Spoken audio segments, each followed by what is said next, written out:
आणखीन एक मोठी बातमी समोर येते। पुण्यात गिरीश महाजन अजित पवारांमध्ये 1 तास चर्चा झालेली आहे। आत्ताची महत्त्वाची बातमी, धाराशिव मतदारसंघाबाबत अजित पवार आणि गिरीश महाजनांमध्ये ही चर्चा झाल्याचं कळतंय। धाराशिवचे आमदार राणा जगजितसिंग बैठकीमध्ये उपस्थित होते। पुण्यामध्ये गिरीश महाजन आणि अजित पवारांमध्ये 1 तास चर्चा झालेली आहे। राणा जगजितसिंग यांच्या पत्नी या सध्या धाराशिवमधून उभ्या राहिलेल्या आहेत आणि त्याच उमेदवार आहेत राष्ट्रवादीकडनं। तरी धाराशिवचे आमदार राणा जगजितसिंग हे देखील या बैठकीसाठी उपस्थित होते। उपमुख्यमंत्री अजित पवार आणि गिरीश महाजन हे देखील या चर्चेवेळी उपस्थित होते। तर धाराशिवमध्ये आपण बघतोय जोरदार अशी लढत होताना पाहायला मिळणार आहे। ओमराजे निंबाळकर आणि राणा जगजितसिंग पाटील यांच्या पत्नी।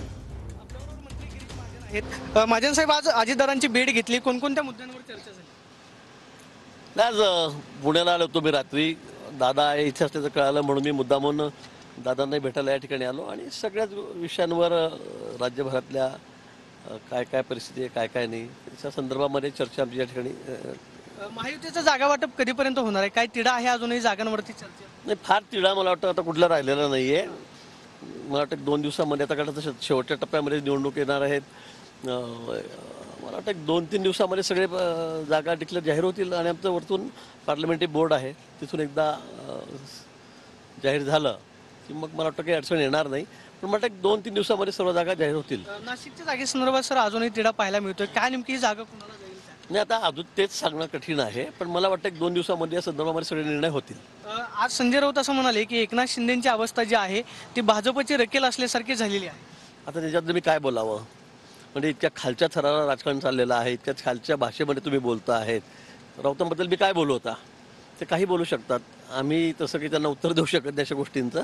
पण मला वाटतं आपली अवस्था काय झालेली आहे हे जरा आरशात उभे राहून बघा। तुमची अवस्थाच काय झालेली आहे, तुम्ही काँग्रेस राष्ट्रवादीवर गेलात, तुमची अवस्था काय आज? तुम्ही बोलायला आज गोड वाटतं, तुम्हाला निकाल येईल तेव्हा तुम्हाला कळेल तुमची अवस्था कोणासारखी झाली म्हणून। मी काय तर बोलून दाखवत नाही। काल उद्धव ठाकरे पालघरमध्ये गेले, त्यांनी अमित शहा मोदींवरती टीका केली। अमित शहा असं म्हणाले होते की नकली शिवसेना आहे, त्यावरती उद्धव ठाकरे असं म्हणाले की ही काय मोदींची डिग्री आहे का? भाजप हा भेकड पक्ष आहे, सातत्याने ते सभांमधून टीका करतात। मी तेच सांगतोय की आता त्याच्याशिवाय त्यांना काही पर्याय राहिलेला नाही। त्यांच्याकडे आता कोणी आमदार राहिले नाही, खासदार राहिले नाही, काय त्यांचं राहिलेलं? आणि म्हणून मला असं वाटतं की आता घोडा मैदान समोर आहे, निवडणुका समोर आहेत, एकदा निकाल आल्यावर त्यांना कळेल कोणती पार्टी काय, कोण भेकड आहे कोण खेकड आहे म्हणून। आता बोलून काही अर्थ नाही, आता प्रचार करा म्हणा, तुमचे लोक निवडून आणा। सर, बारामतीच्या जागेसंदर्भात म्हणजे आता ती अजित पवारांकडे आहे, प्रचार सुरू झालेला आहे, बारामतीचं काय चित्र पाहायला मिळेल? दिवसेंदिवस प्रचार आता टोकाचा होतोय, टीका वारंवार दिवसेंदिवस वाढते। मला असं वाटतं की बारामतीच्या जागे आम्ही अगदी कॉन्फिडंट आहोत। बारामतीची जागा आमच्या सुमित्रा वहिनी त्या ठिकाणी जिंकणार, याबाबत कोणाच्याही मनामध्ये संदेह नाही, शंका नाही। फक्त लीड किती राहील तर आम्ही तेच बघायचं आहे।